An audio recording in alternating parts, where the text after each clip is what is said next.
What's up, everyone? Jason Gilbo here with Daily Fantasy Cafe, taking a look at tonight's NBA slate. 11 games, big one, some pretty big size GPPs on both sides, and a lot of high totals tonight. I mean, we're looking basically at three games here, 220 and above, less than 4-point spreads. Clippers, Houston, 232, Milwaukee, Denver, 226, Cleveland, Boston, 221. And you also got a lot of games here that are really in play. I mean, two of the poor teams in the league. Kings, Nets square off against each other. Knicks, Magic. So, I mean, we got a lot to really look at here. Minnesota, Utah, 201. Dallas, Atlanta, 195 are the two lowest on the night. Everything else in play here, I mean, the only real block concern as far as Vegas concerns go, San Antonio is 10.5-point favorites.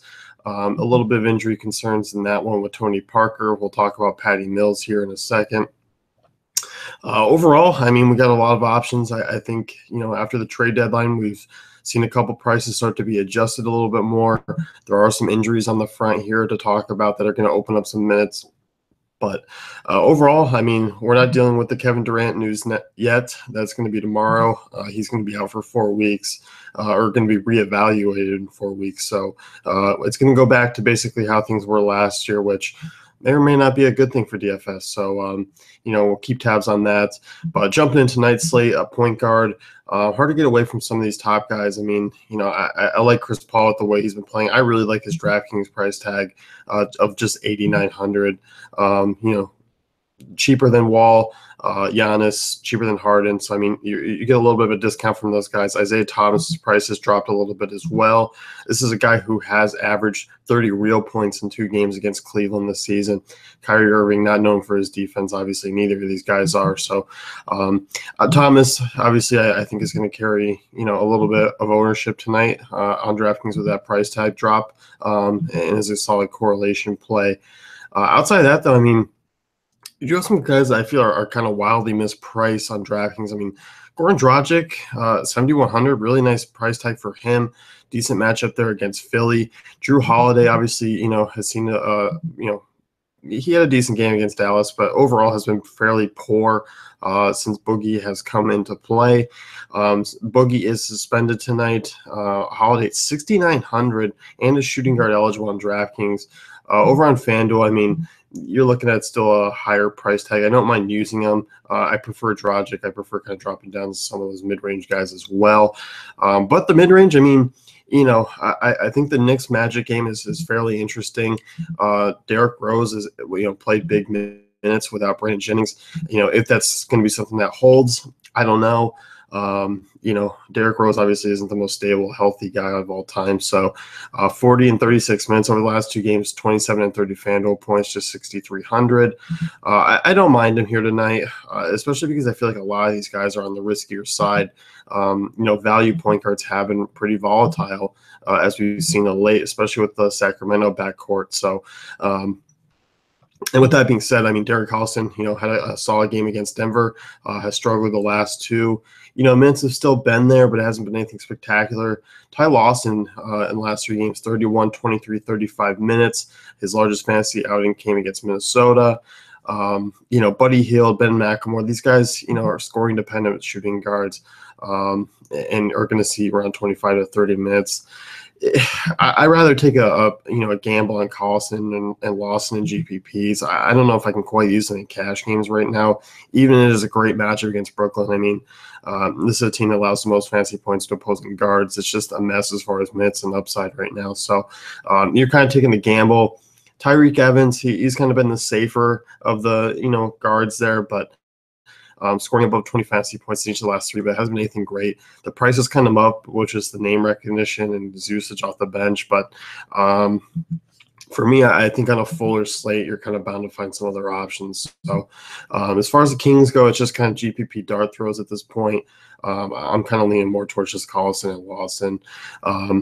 As far as everyone else here in this range, I mean, Elfrid Payton, going to be wildly inconsistent as always. Draws a good spot against Derrick Rose, who's one of the poorer defenders in the league. Coming off a really solid game, almost nabbed a triple-double. Was 1 assist and 1 rebound away. But this is coming off of basically two back-to-back week games, and one against Portland where we expected a bigger bigger outing from. So I like him in GPPs. I think both him and Rose are guys you can take shots on. Reggie Jackson, obviously, had a decent game against Boston and backed it up with a poor game against Portland. In a really good spot here against New Orleans, who, they allow the third most fantasy points per game to point guards. The one thing is, so if he starts off poor, we see Ish Smith come in and kind of play well and take holds of, most of the minutes in the second half. So that's the one concern I have, and that kind of does push Ish Smith into a deep tournament play just because that's a possibility. Outside of that, Patty Mills is probably going to be a chalk guy if Tony Parker sits out tonight, just because he's, near bare minimum. Isn't going to play a huge 30-plus minutes, but, Mills is going to be a serviceable point guard for what you need out of him. He's always been a pretty strong fantasy points per minute player, and we've seen this guy put up 25, 30 fantasy points in basically 20 to 25 minutes before. So I don't mind it, especially against, the Pacers, who are not a strong defense whatsoever. And you also look, Spurs have a nice 109 home total there. So he gets a big bonus for me if Parker is out. Outside of that, you can look at Yogi Ferrell in a deep GPP. Minutes have been pretty stagnant, 29, 29, 30 over the last 3 games. Hasn't been shooting the ball particularly well. Wes Matthews is out tonight. That is going to give a usage bump to some of these guys around him. Harrison Barnes and Seth Curry are 2 guys I'm looking at in particular, and actually pretty good spots against Atlanta. So keep that in note. Corey Joseph is still going to log a heavy amount of time. It's not an ideal matchup against John Wall. He's playing heavy minutes, but I think on a full slate you don't need to go there, especially at his DraftKings price tag of 5,400. So moving over shooting guard tonight, you do have James Harden obviously in play against the Clippers. I do like him. I love that game. I think it's a great game stack to go with. There are some high priced options in that one. But there's enough value to kind of build around. And DeMar DeRozan's just been a consistent guy. Real points here. 37, 33, 43 in the 3 games since, Lowry's been out. You're looking at 37, 36, and 37 minutes. I think you can really get premium scoring from a guy who's still a little bit on the cheaper side as far as superstars go, even though the price tag is rising. So Drew Holiday, once again, shooting guard eligible on DraftKings. You can use him there. I'll continue to kind of log in. DeMar DeRozan 10-2 on FanDuel, so he's starting to come up a little bit, but still 2,000 cheaper than Harden, about 1,000 cheaper than Giannis. So you get a big drop off after that. Bradley Beal in tournament play, Deion Waiters in tournament play, Lou Williams in tournament play. I like Seth Curry tonight. You look at Atlanta. Bottom half against shooting guards. This guy who's going to get a bump with Wes Matthews out, playing really well. Above 30 fantasy points in each of the last 3 games. Has come away with a couple peripheral stats, put up that full line against New Orleans, and has been kind of shooting lights out. So even with a heightened price tag, I don't mind going back to the well there with him. Outside of that, Gary Harris continues to be a stable option. Not a bad matchup against Milwaukee there. I'll continue to plug away with him as a cash game guy. Probably not enough GPP ceiling for me at the price tag, but don't mind him. I'd much rather take Evan Fournier at a similar price tag right now. I really like his FanDuel price tag. Sitting at 5,300. He's 59 on DraftKings. Fournier, has been pretty quiet of late, but in a good spot against the Knicks, who are bottom 5 in fantasy points allowed to shooting guards. Fournier has historically done really well against them. I don't mind it. It's just out of the group here. Kentavious Caldwell-Pope, wildly inconsistent. I don't mind the matchup there. Tim Hardaway Jr. is kind of back to a limited role. Then you're getting into guys like Eric Gordon, Courtney Lee, Monta Ellis, Buddy Hield on FanDuel. So for me, I think Evan Fournier at 5,300 takes the cake, even though with his recent performance, it hasn't been anything spectacular, especially against Atlanta, San Antonio. So obviously, I think we can look at Fournier as a stable option for tonight's slate. As far as cheaper guys go, you can take a shot on JJ Redick. I don't mind going that route just because of that total. Outside of that, though, I'm not really looking at anyone here. Karis LeVert is back. That kind of makes a downgrade in that Brooklyn situation with him and Kilpatrick. I do have some interest in Rondae Hollis-Jefferson, who I'll talk about here shortly. But outside that, I just feel like a lot of these prices at some of these guards are just a little bit above my limit. So small forward, and if you're going up top, I mean, LeBron James is in play tonight, and I think he's going to gather rather low ownership just because there's Harden, Blake Griffin, Isaiah Thomas, Chris Paul, all these guys, DeRozan, John Wall. So, I do think he always kind of comes in and sneaks in just a little bit on some of these slates like this. Outside of that, I mean, I don't mind using, Carmelo Anthony and GPPs. I think it's a decent spot for him. We've seen a couple 40-plus fantasy point games of late, but we've also seen some, performances where you can get those production from cheaper guys. Interesting with the Philly guys tonight, Robert Covington. Not a great, when you look at this on paper, not a great spot for most of these guys, but Covington in play again, once again. I'm looking more for him in GPPs. Denver certainly in play tonight. Gallinari, Wilson Chandler. I mean, pretty mediocre last night, but he's been pretty consistent with Fareed out. I mean, he's going to see 25, 35 minutes, or 30 to 35 minutes. I don't mind Wilson Chandler, his price in a good spot against Milwaukee, who, one, not a good rebounding team. They're also weaker on the defensive side as well. Nuggets very much in play for me, even on the back-to-back here. And moving down the list, I like Harrison Barnes tonight. Going to get a little bit of a bump with Wesley Matthews out. Curious to see what that starting five looks like. I don't really have any interest in guys coming off the bench filling in for Wes Matthews. It's more just still the starting five there. And Barnes at a really reasonable price here. I mean, $6K on DraftKings, $6,100 at FanDuel. You can kind of go that route, even though they do have one of the lower totals. I could see Barnes playing a ton of minutes tonight. I mean, probably getting 37, 38 minutes in a decent spot against Atlanta, who, have been bottom five in terms of DVP against small forwards this season. And even if he plays a little bit power forward, I'm not, I won't shy away either. So Marcus Morris, I mean, coming off a monster night against Portland, has been playing relatively well. The prices come up. Are we going to see anything close to last night? Probably not. Are there cheaper guys to target? Yeah. I'm looking at Terrence Ross, who's priced on FanDuel is still way too cheap for me. I mean, he's 4,400. He's played 33 and 35 minutes with Orlando, 22% usage. Over the last 10 games, I mean, the Knicks have allowed the 10th most fantasy, or the third most fantasy points over the last 10 games there.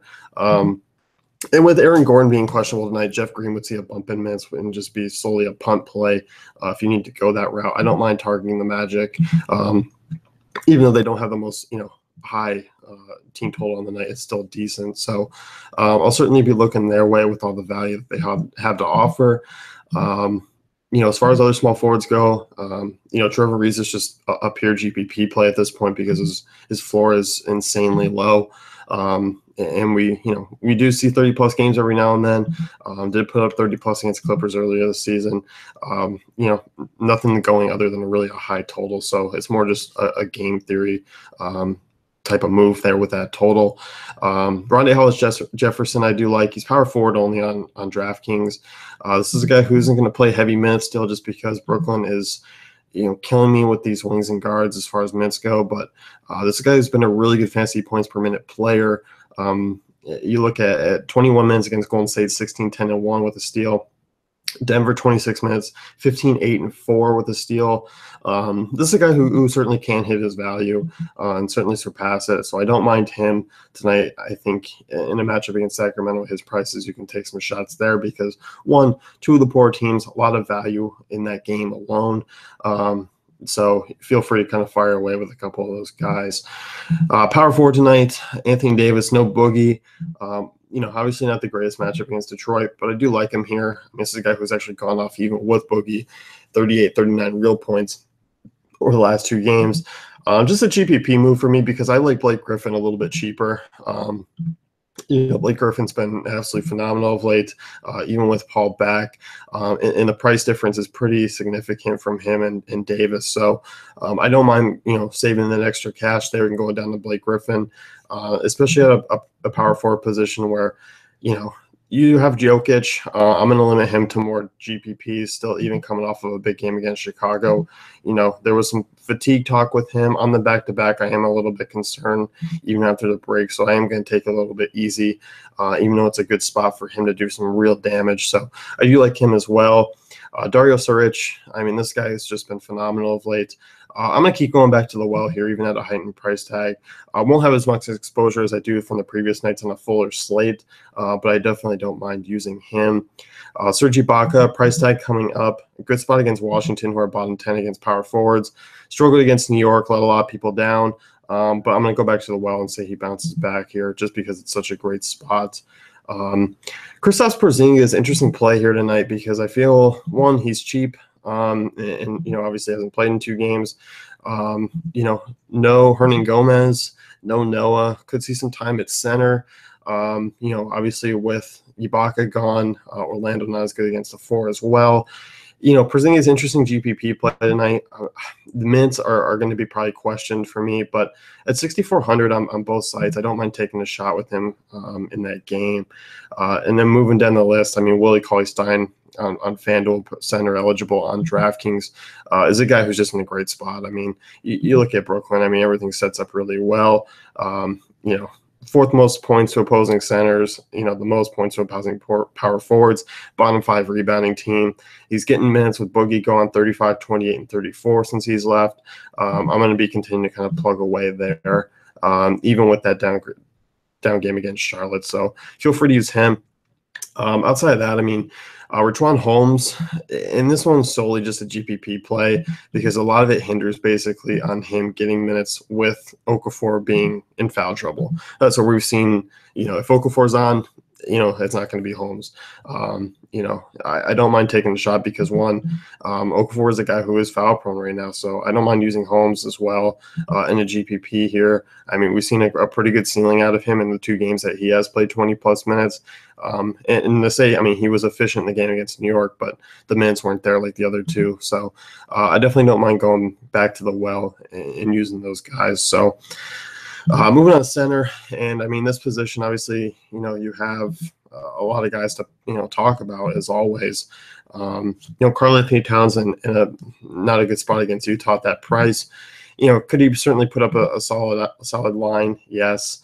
I probably won't be going there. I just usually tend to stay away. I remember, a couple, last time he played Utah, 18 and 15 in 41 minutes. Definitely not paying off the price tag with that.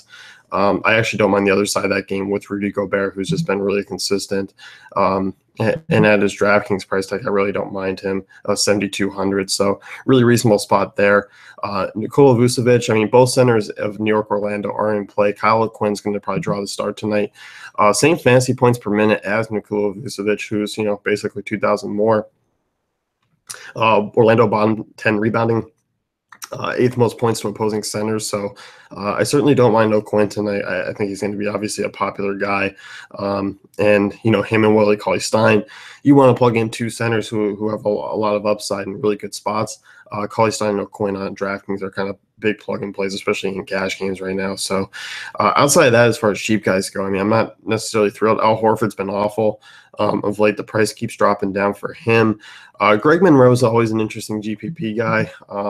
I think with Michael Beasley out, we could see a little bit more run out of Monroe. The 4, the 5, this is a guy who does have, a pretty big upside for the price tag. So definitely just GPP only. I rank him behind the other guys, but he would be a sort of off of those 2 names. Outside of that, though, I mean, Dwight Howard's still relatively cheap, when he's not getting ejected, coming off back-to-back double-doubles. In a good spot against Dallas, who are 31st in rebounding, put up 15 and 20 against them earlier this season, 6,500 on DraftKings. I don't mind using him tonight, but always just a GPP play because his minutes are inconsistent. 7,000 FanDuel's not that bad either. As far as top guys go, I mean, Hassan Whiteside obviously crushed Philly earlier this season. People who look back at that game might be drawn to him, so I'm curious to see what his ownership is going to be. Andre Drummond as well. 8,100, obviously always a big upside guy, but in terms of kind of paying off his price tag at times right now, it's been a little bit iffy.